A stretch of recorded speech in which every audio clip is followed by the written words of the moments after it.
So one of the things that you can do is use text presets in Microsoft Designer and then quickly bring in design texts.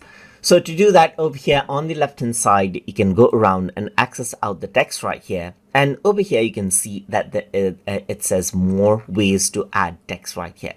You can go around over here and click on these text preset right here, just like this. And then you simply have this preset, as you can see right here. So now what you can do is you can simply go around over here just like this and place the text wherever you want. And then what you can do is you can double click to go around and change it out. So let's just say I'm going to go around and say welcome right here.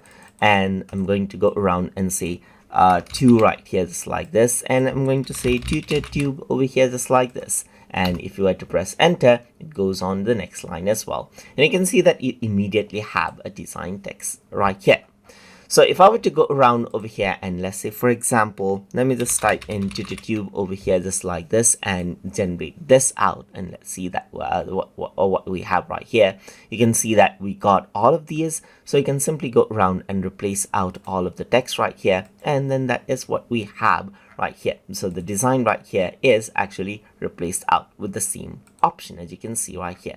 And that is how you can go around and bring in quick designs, as you can see right here, just like this. And you can simply go around and replace it, and then you can see that the same design continues out just like this.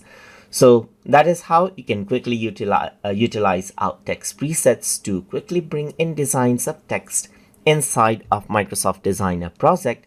So hope you guys learned something as always.